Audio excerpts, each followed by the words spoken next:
Hello, ginger garlic കിച്ചൻ്റെ പുതിയൊരു വീഡിയോയിലേക്ക് എല്ലാവർക്കും സ്വാഗതം. അപ്പോൾ നമ്മളിന്ന് പരിപ്പില്ലാത്ത സാമ്പാറാണ് ഉണ്ടാക്കാൻ പോകുന്നത്. 3 ടൊമാറ്റോ എടുത്തിട്ടുണ്ട്, 3 സവാള നമ്മൾ എടുത്തിട്ടുണ്ട്, ഒരു 3-4 വെള്ളുള്ളിയും 2 വലിയ പച്ചമുളകും എടുത്തിട്ടുണ്ട്. ഇനി ആവശ്യത്തിന് ഉപ്പും, ഒരു 1/4 ടീസ്പൂൺ അളവിൽ മഞ്ഞൾപ്പൊടിയും, 1 കപ്പ് അളവിൽ വെള്ളവും കൂടെ ഒഴിച്ചിട്ട് മീഡിയം ഫ്ലെയിമിൽ നമ്മൾ അതിനെ വെന്ത് കിട്ടാൻ വേണ്ടിയിട്ട് വെക്കുക. എന്നിട്ട് നമുക്കൊരു പാൻ വെച്ച് കൊടുക്കാം. 2 ടേബിൾ സ്പൂൺ അളവിൽ വെളിച്ചെണ്ണ ഒഴിച്ച് കൊടുക്കാം. എന്നിട്ട് വെളിച്ചെണ്ണ ചൂടായി വരുന്ന സമയത്ത് നമുക്ക് കടുക് ഇട്ട് കൊടുക്കാം. 1/4 ടീസ്പൂണിലും താഴെ അളവിൽ ഉലുവ ഇട്ട് കൊടുക്കാം. പിന്നെ 1/2 ടീസ്പൂൺ അളവിൽ ചെറിയ ജീരകം ഇട്ട് കൊടുക്കണം. എന്നിട്ട് നല്ലതുപോലെ പൊട്ടി വരണം. പൊട്ടി വരുന്ന സമയത്ത് നമുക്ക് 3-4 ചെറിയ ഉള്ളിയല്ല വെള്ളുള്ളി ഇട്ട് കൊടുക്കണം.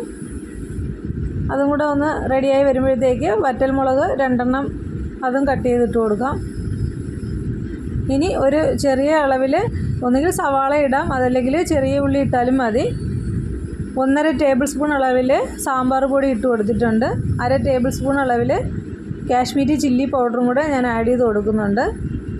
അപ്പോൾ ഈ സമയം കൊണ്ട് നമ്മുടെ കഷ്ണങ്ങളെല്ലാം വെന്തിട്ടുണ്ട്. അപ്പോൾ ആ കഷ്ണങ്ങൾ മാത്രം എടുത്തിട്ട് മിക്സിയിൽ ഒന്ന് അടിച്ചെടുക്കാം. എന്നിട്ട് അത് ഇതിൻ്റെ അകത്തേക്ക് ഒഴിച്ചു കൊടുക്കുക. ആവശ്യത്തിന് വെള്ളവും ഒഴിക്കുക. കഷ്ണങ്ങൾ തണുത്തിട്ട് വേണം മിക്സിയിൽ അടിച്ചെടുക്കേണ്ടത്.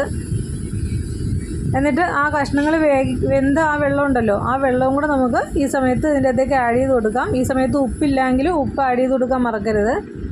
അപ്പോൾ നല്ലതുപോലെ തിള വന്നു കഴിയുമ്പോഴത്തേക്ക് 1 ടേബിൾ സ്പൂൺ അളവിൽ നമുക്ക് ദോശയുടെ മാവ് ഇട്ട് കൊടുക്കാം. ദോശ മാവ് ഇടുമ്പോഴത്തേക്ക് കറി നല്ലതുപോലെ കുറുകി വരും. ഈ സമയത്ത് ഫ്ലെയിം ഒന്ന് മീഡിയം ഫ്ലെയിമിലോ ലോ ഫ്ലെയിമിലോ ഇട്ടിട്ട് വേണം അത് ഇട്ട് കൊടുക്കാനായിട്ട്. അപ്പോൾ നല്ലതുപോലെ തിളച്ച് ആവശ്യത്തിന് കുറുകി വന്നിട്ടുണ്ട്. നല്ല അടിപൊളി ടേസ്റ്റാണ്. അപ്പോൾ വീഡിയോ ഇഷ്ടമായാൽ ലൈക്ക്, ഷെയർ, കമൻറ്റ്, സബ്സ്ക്രൈബ് ചെയ്യുക. ഇനി ആവശ്യത്തിന് മല്ലിച്ചപ്പും കറിവേപ്പിലയും കൂടെ ഇടാം. അപ്പോൾ എല്ലാവരും വീട്ടിൽ ട്രൈ ചെയ്ത് നോക്കുക, എല്ലാവർക്കും ഇഷ്ടമാകും. നമ്മുടെ കായപ്പൊടി ഇടാനും മറക്കണ്ട. അപ്പോൾ ഇത്രയേ ഉള്ളൂ. Thank you.